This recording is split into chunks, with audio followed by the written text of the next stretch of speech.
Hola, ¿qué tal? Muy buenas tardes. Continuamos aquí en directo en la 8 Soria y bienvenidos un día más a nuestro magazine. Ya saben que estos últimos días han sido de fiestas y no hemos podido verlo, pero bueno, han tenido esa programación especial. Hoy nos quedan muchas entrevistas interesantes por ver, así que vamos a ver un breve resumen de lo que tendremos en el día de hoy.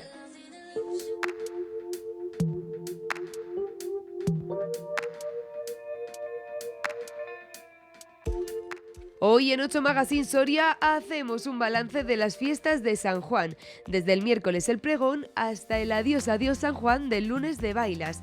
¿Te lo vas a perder? También estarán hoy de manera virtual las organizadoras del segundo Congreso de Género y Educación que comienza mañana y tiene muchas actividades preparadas. ¿Te has apuntado ya? Y también hablamos de los talleres infantiles de cara a este verano en el Museo Numantino de Soria y de la restauración de hallazgos arqueológicos en el yacimiento de la Coronilla, en Velilla de Medinaceli. Todo esto y mucho más en 8 Magazine Soria, así que ya sabes, permanece atento porque comenzamos. Bueno, ya han visto algunos de los temas de los que vamos a tratar hoy aquí en 8 Magazine Soria. Ahora nos vamos a ir unos minutitos a publicidad, pero no se muevan porque enseguida estamos de vuelta.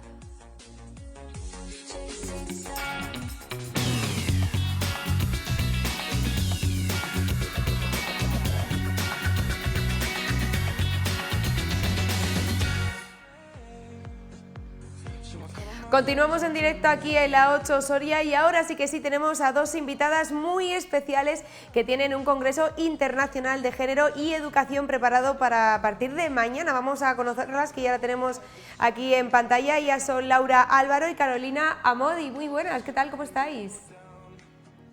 Muy buenas tardes. Bueno, contadme porque supongo... liada, pero bien. Bueno, contadme porque supongo que os hemos pillado ahí a última hora. Mañana comenzáis este segundo Congreso Internacional de Género y Educación, así que contadme un poquito mejor sobre todo ello y para que la gente que esté en casa, que todavía a lo mejor no se haya apuntado a los talleres que tenéis planeados, pues puedan hacerlo. Bueno, nuestro objetivo, el objetivo del Congreso es crear un espacio de encuentro a nivel internacional donde se puedan compartir diferentes experiencias e investigaciones acerca de diferentes ejes temáticos, la educación para la igualdad dentro de las familias, dentro del contexto del deporte, dentro de la educación formal y dentro de la educación no formal.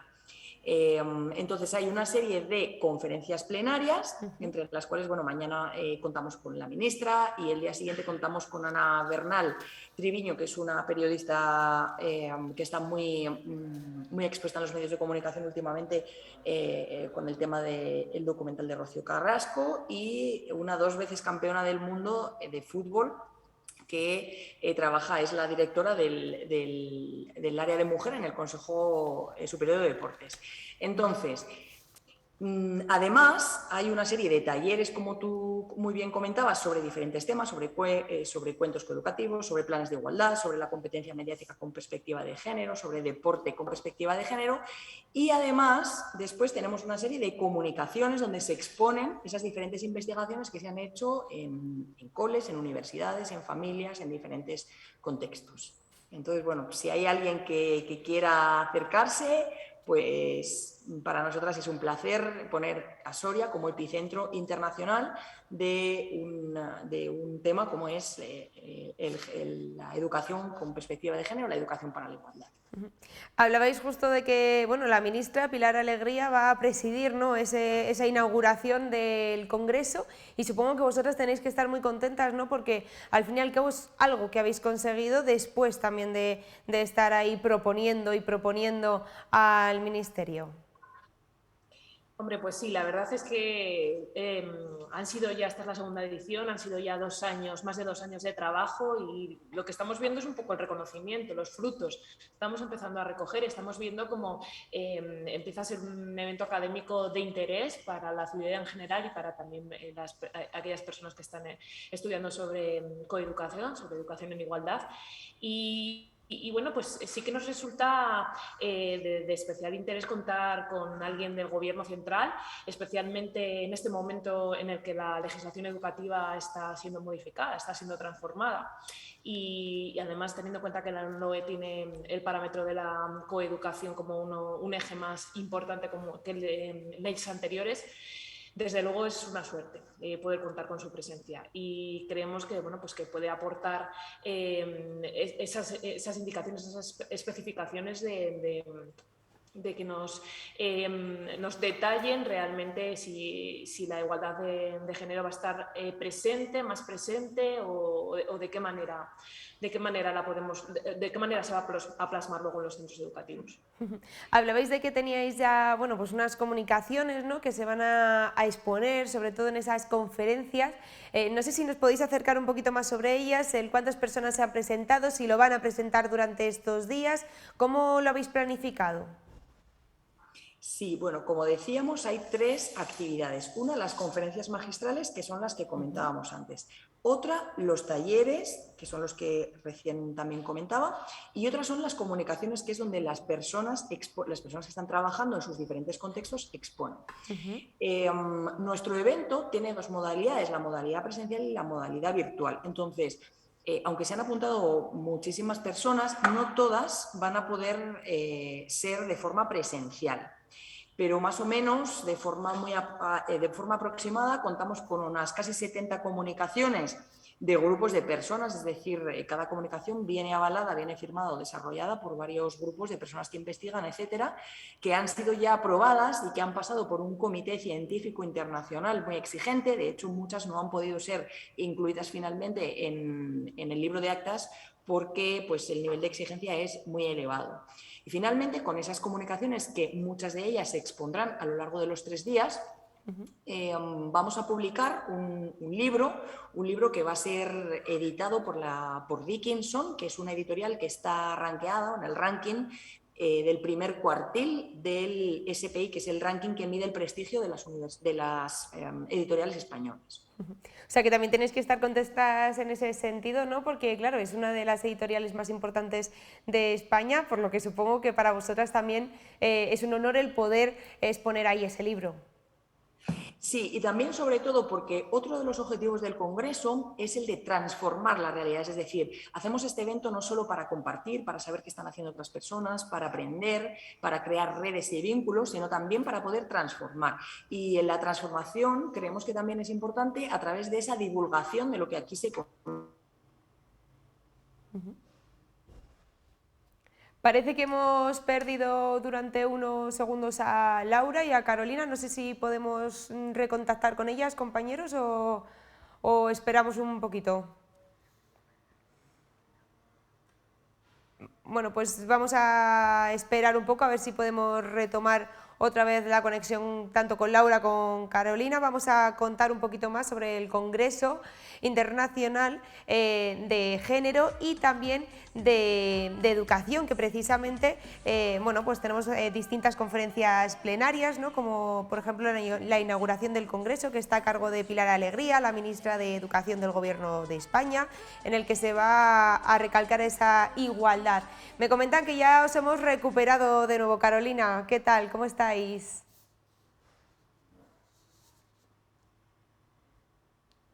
Creo que nos escuchamos. No sé si se ha pedido el micrófono.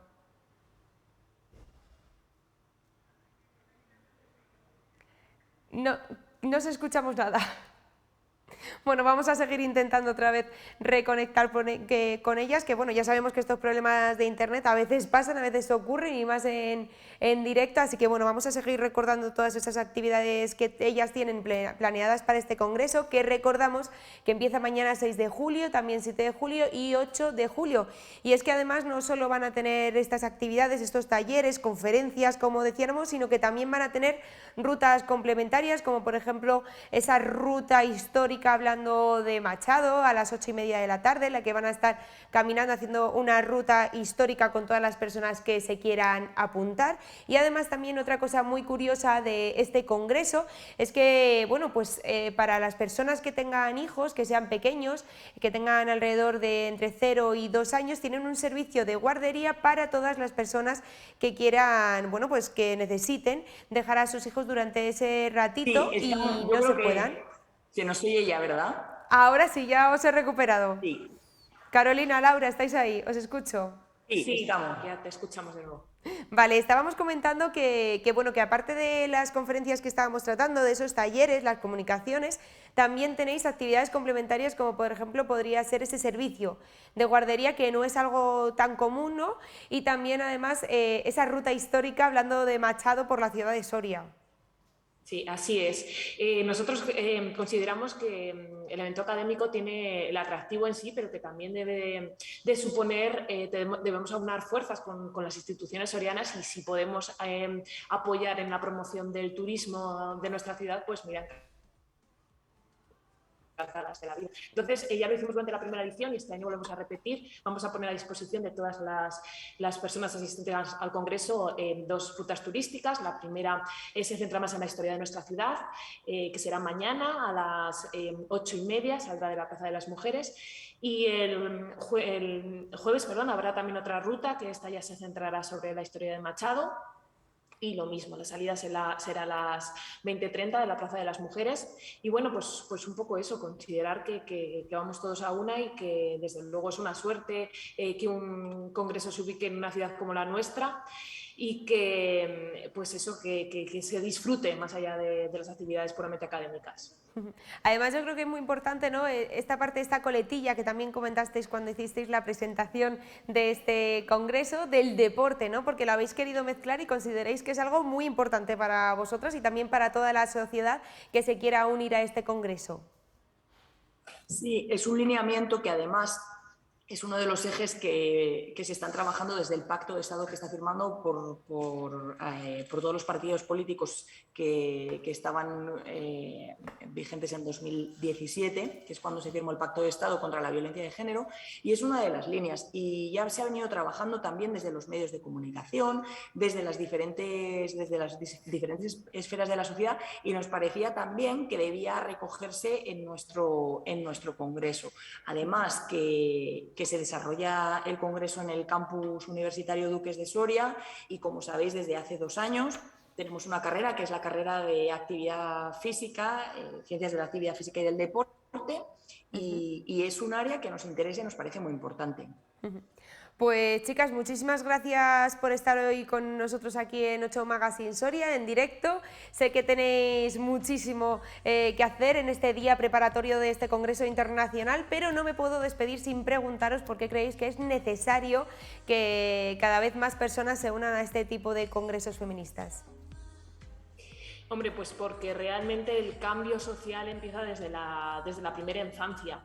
Si realmente queremos que las cosas se transformen, que haya una igualdad real, debemos empezar a inculcarla ya no desde las escuelas, sino mucho antes, desde las familias, desde el momento del nacimiento, incluso diría que antes, para que se produzca una transformación real. La coeducación debe integrarse dentro del sistema, dentro de los procesos de socialización y estar presente en todos y en cada uno de nuestros momentos. Bueno, pues chicas, Laura, Carolina, muchísimas gracias de nuevo por estar con nosotros. Ahora sí, espero que vaya muy bien el congreso y seguro que nosotros también nos pasaremos por allí para ver qué tal se está dando esta segunda edición. Muy bien, muchas gracias. Aquí está vuestra casa y aquí os atenderemos cuando queráis. Bueno, pues muchísimas gracias a Laura y a Carolina que han estado hoy aquí con nosotros a pesar de esos pequeños problemillas que hemos tenido con el internet, pero nosotros continuamos. Nos vamos a ir ahora unos minutitos a publicidad, pero muy atentos porque enseguida volvemos. Y es que además vamos a estar ahora hablando con Marian Arlegui por las actividades que tienen en el Museo Numantino durante este verano y también del yacimiento de allí de Medinaceli. Así que muy atentos porque enseguida volvemos, no se vayan.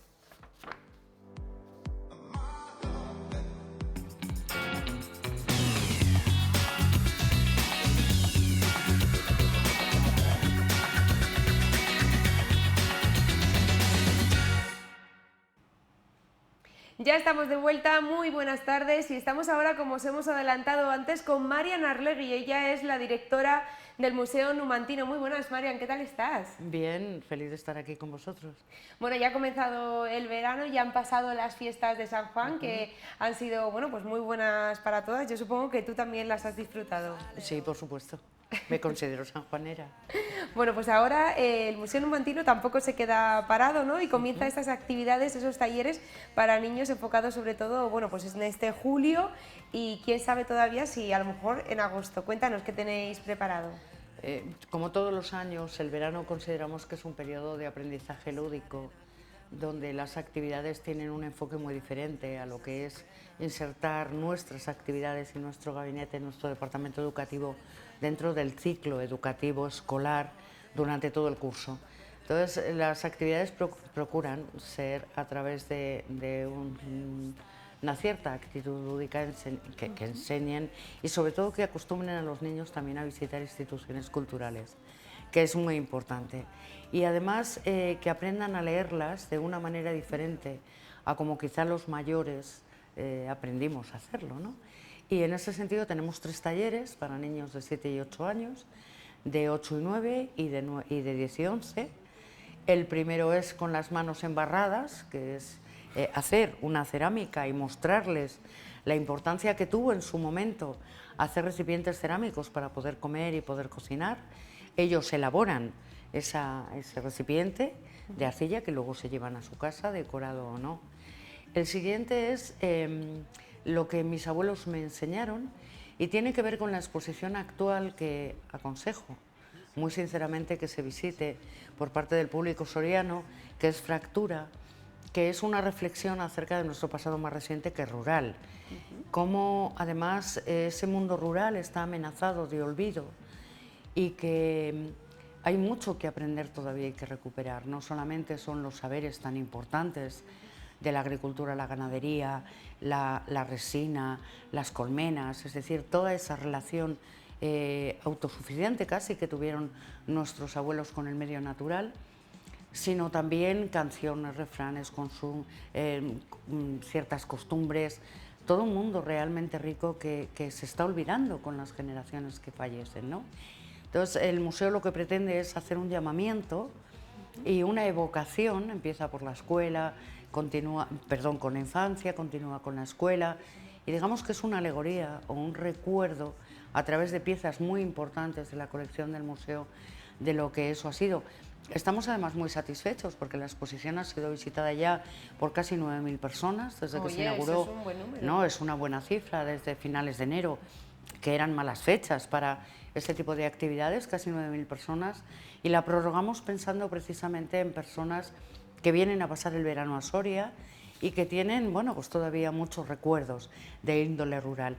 Y hemos querido que los pequeños vean que existió un mundo sin ordenadores y sin tablet, que desde luego... Complicado, seguramente para muchas personas, porque sí, claro, pero... al final naces ya casi como sí, que con un móvil en con tus un manos. chip y con un chip, ¿no? Insertado en el cerebro. Bueno, de momento vamos a pensar que Sí, eso no. sí, pero es verdad que a los pequeños les llama mucho la atención y yo creo que es importante recordarles que hubo otro mundo hace no tanto, ¿no?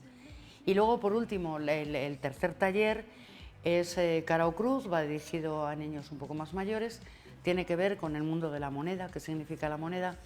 Y nos pareció interesante ahora que estamos hablando y discutiendo si la moneda desaparecerá o no.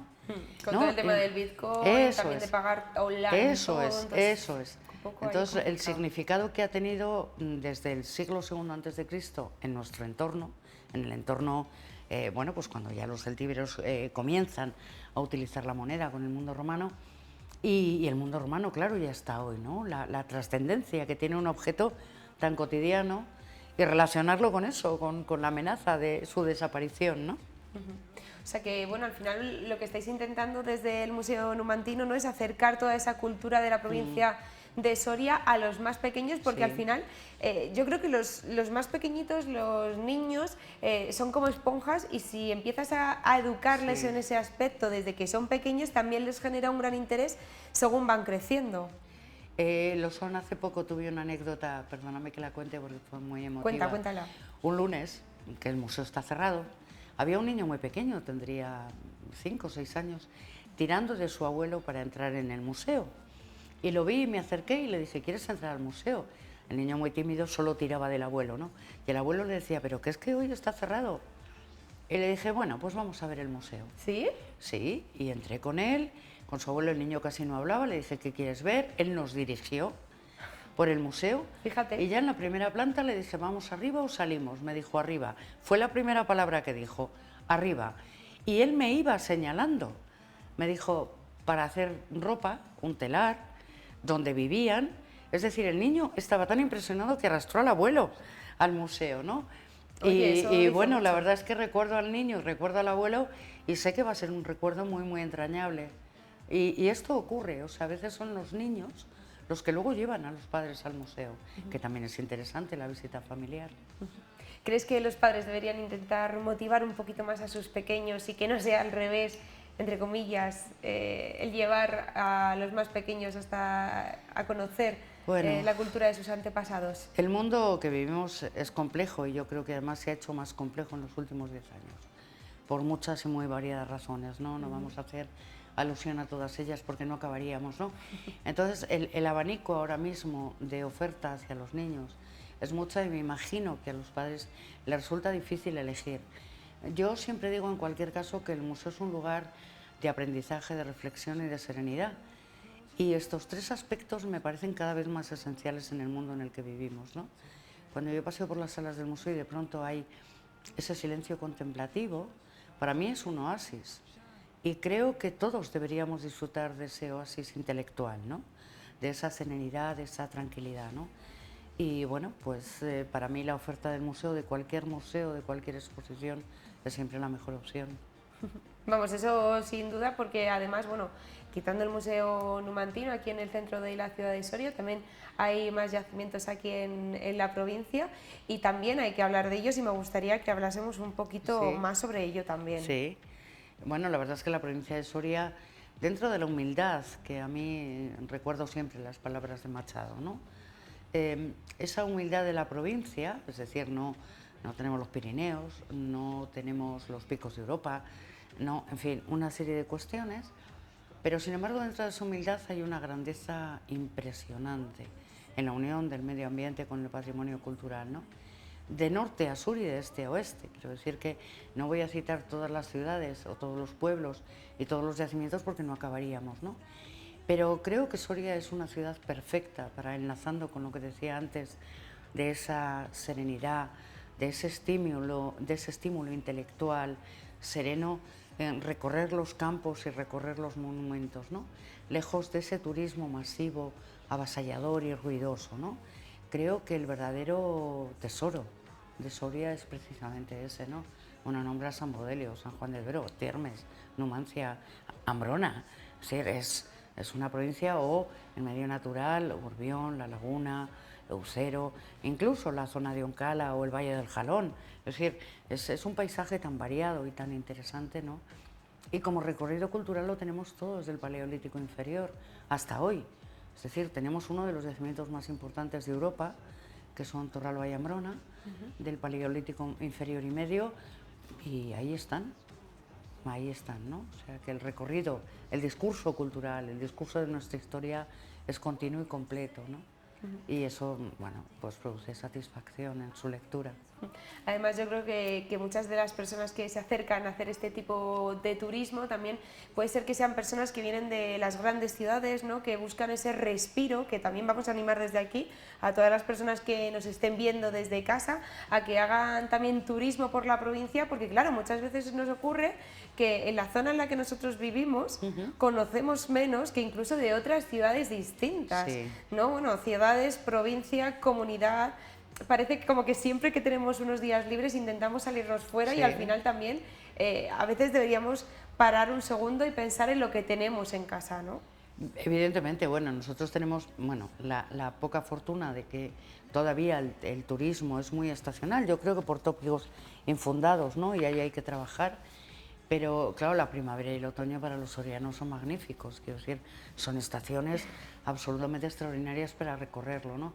Es verdad lo que dices, que viajamos fuera, es necesario, muy necesario viajar, pero eso es una costumbre. Quizá la proximidad dices, bueno, ya lo veré, ya iré. Esto está demostrado, incluso amigos míos que cuando viajan visitan museos. Hay museos de la provincia de Soria que no han visitado por la proximidad, el ya iré. Ya iré. Y bueno, por Siempre eso, estará ahí. claro, por eso las exposiciones temporales del museo son importantes, porque se dirigen en primer lugar a la población local. Digamos que el museo actúa como piedra en un estanque, su primer público es siempre el local, después irá más allá y después irá más allá, ¿no? Hablando de los museos y de este turismo estacional, quiero aprovechar para preguntarte qué tal fue el Día de los Museos, porque durante esa semana sí que había pues muchas promociones, muchos museos que estaban abiertos sin tener que pagar absolutamente nada, de manera gratuita, y aquí en Soria, en la ciudad de Soria, nos encontramos precisamente a personas que venían de otros sitios de la comunidad. Sí, la verdad es que el Día de los Museos, bueno, yo digo siempre irónicamente que ojalá no lo celebráramos, no tuviéramos que celebrarlo, porque a fin de cuentas es una llamada de atención todavía necesaria, ¿no?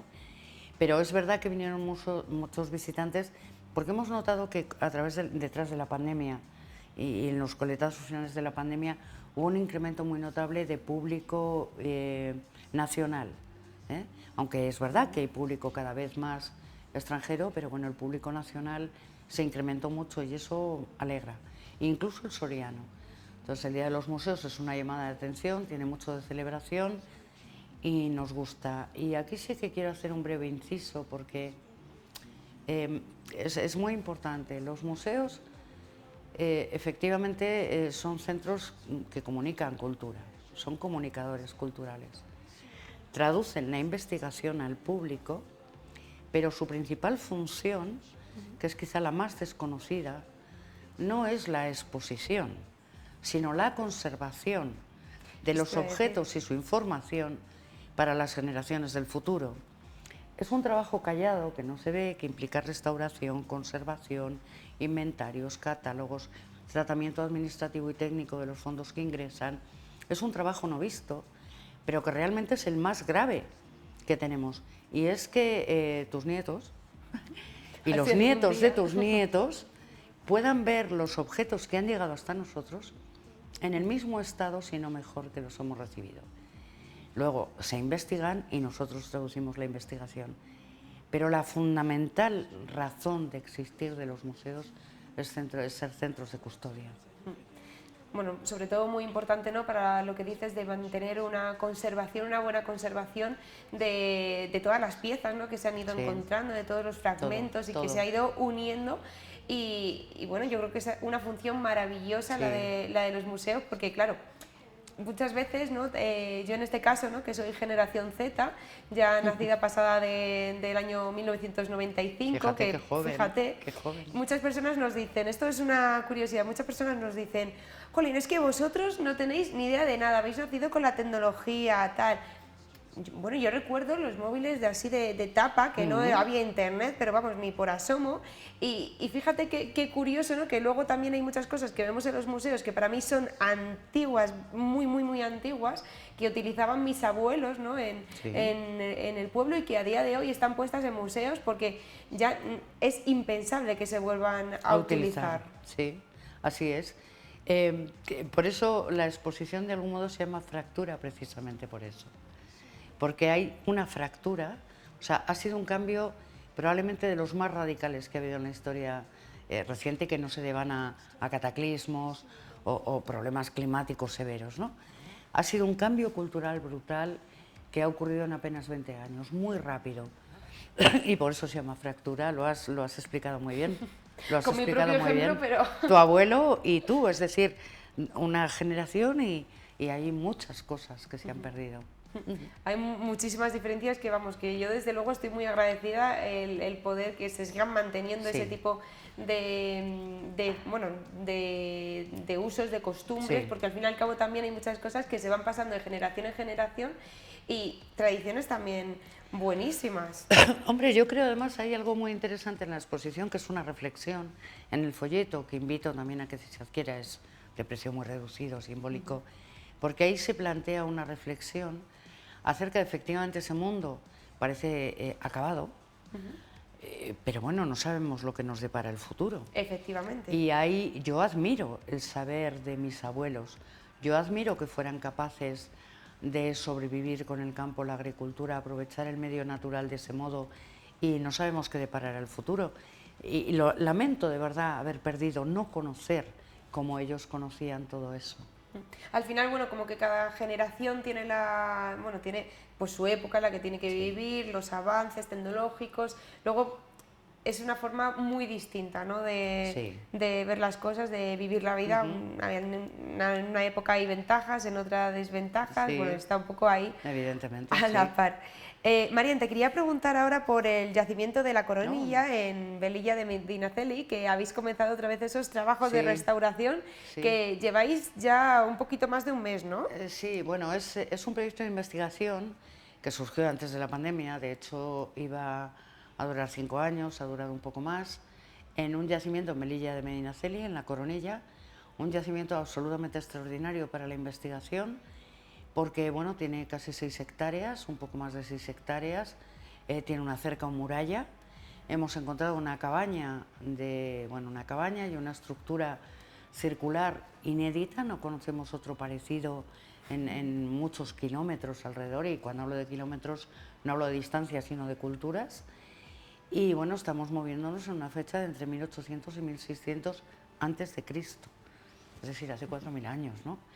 Entonces, bueno, el yacimiento de verdad que para la investigación va a ser muy novedoso y de un gran interés. Tengo que decir que además la Junta ha permitido y ha financiado todas estas campañas de excavación e investigación, y dar las gracias, perdón, las fiestas. Tranquila, las fiestas yo creo que nos están pasando factura a todos. El aire Yo también tengo la acondicionado, voz el aire tomada. acondicionado. Y bueno, dar las gracias también al Ayuntamiento de Arcos de Jalón, que a lo largo de todo este tiempo siempre ha sido un colaborador entusiasta de todos los trabajos y además colaborando con nosotros, ¿no? Claro, ahora nos queda a todo el proceso de investigación.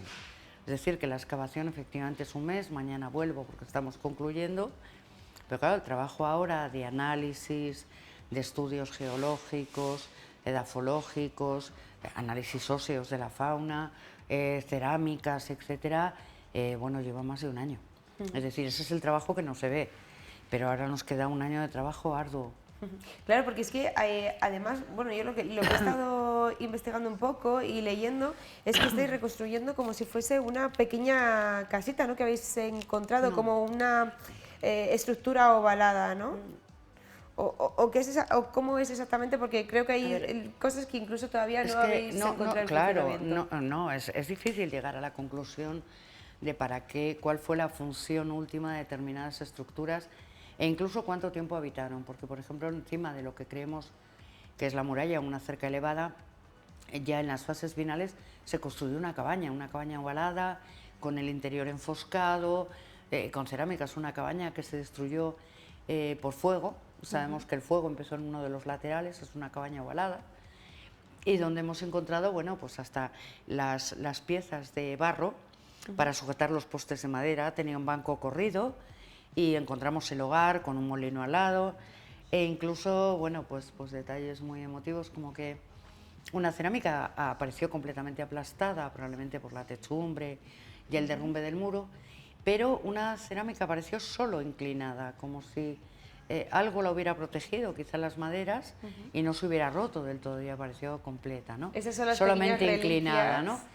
Entonces, sobre todo cuando en una excavación percibes ese tipo de detalles y comprendes, ¿no?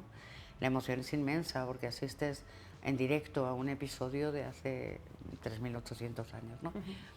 Bien, aparte de la cabaña, la estructura circular, que calculamos entre 35 y 40 metros de diámetro, es todo un muro perimetral de tendencia, como digo, ovalada, y que evidentemente tuvo que tener una función social muy importante, que claro, todavía es grande, o sea, muy grande. muy grande. Pero hay que pensar que para amurallar o crear una cerca alrededor de una superficie tan grande, y la construcción de este recinto, que además está en el centro del poblado, el esfuerzo es titánico.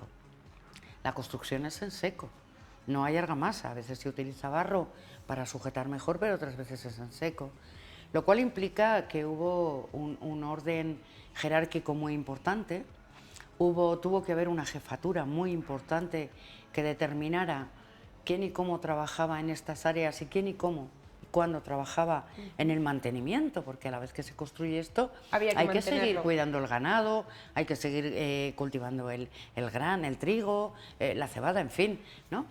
Y bueno, pues la verdad es que en ese sentido yo creo que nos vamos a poder acercar bastante a cómo fue esto. En cualquier caso, además, creemos que todo habla de un periodo de crisis política o social y que bueno, se manifiesta en esta necesidad de amurallarse. Ahora viene esa fase también oculta del estudio y de la reconstrucción, ¿no?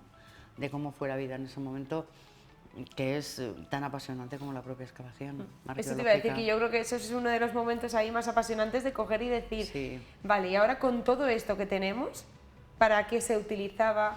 ¿Para qué les servía a ellos? ¿No?